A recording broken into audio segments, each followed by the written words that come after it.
What was the best you have no power here moment you have ever seen? The CEO came to our department on the first day of work. He didn't have a card yet, and a low-level worker told him that he can't enter without pass card. The CEO got upset and ordered a worker to let him in, but the worker denied him. The worker got a raise. The number of times security radioed me to come tell some Instagram model that she can't jump ahead of the 25 people waiting to come in because she has 50,000 followers is infuriating. Nope, you're going to have to wait like everyone else.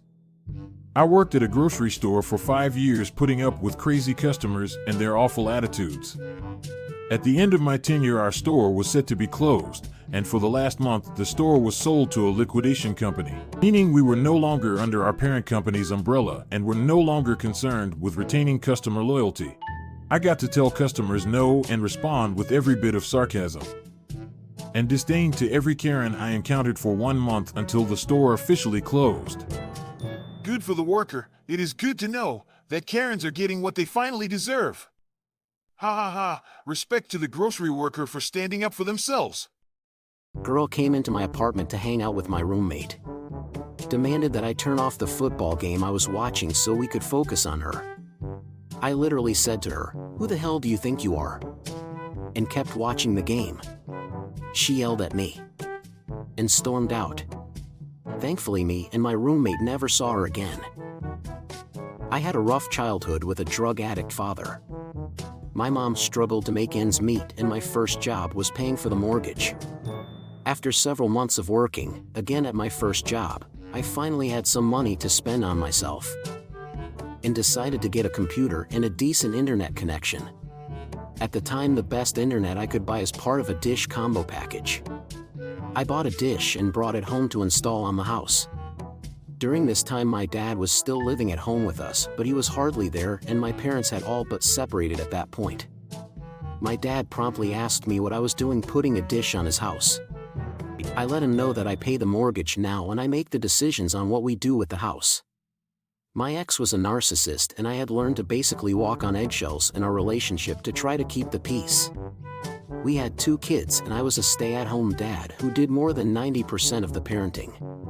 One of the tactics I used with our kids was counting to 3 when they were behaving badly, and if they hadn't shaped up they would go to timeout. Cue forward to our divorce. She had manipulated the courts into granting her educational decision making for our kids and enrolled them in a school far from me and close to her. I began volunteering at the school to help in class to give me more time with our kids. She called to tell me that she had made the executive decision that I couldn't do that anymore. I told her she had no right to make that decision. She pulled out the education decision-making card, and I told her that gave her no right to tell me what to do on my own time. She started ranting and wouldn't let it go. She had grown accustomed to me just giving in, and I wasn't doing that anymore. She started getting really angry and yelling. Without even thinking about it, I just said, 1. She paused for a moment and then started into it again. I said, 2. By that point she got what I was doing, I think, because she took a breath and started a bit more calmly, but then she got to yelling again and I said, 3. And I hung up the phone. She immediately called me back and I ignored the call. She kept trying and I kept ignoring it. 10 minutes later I called her back and we started talking again. She didn't yell, and of course I kept volunteering at my kids' school because I'm a good dad, damn it. We had an HR lady who was extremely power hungry. She is walking around with the president of the company who flew in from Japan. She rushes him though the warehouse just spits out, "Oh, these are the warehouse guys, we don't have to stop and talk to them." He stops, walks over and starts talking to me about my last vacation. How buying my house went. You could just see her fuming behind him as we talked for almost 45 minutes.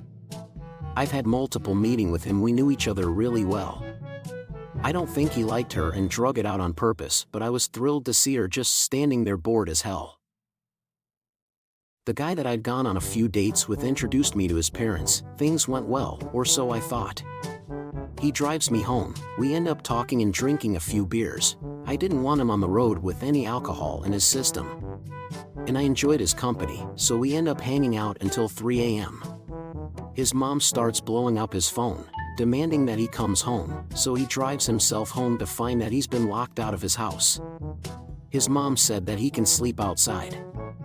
He shouldn't be spending time with someone like me. Still don't know what she meant by that, and that I'm just another stop on the pussy train.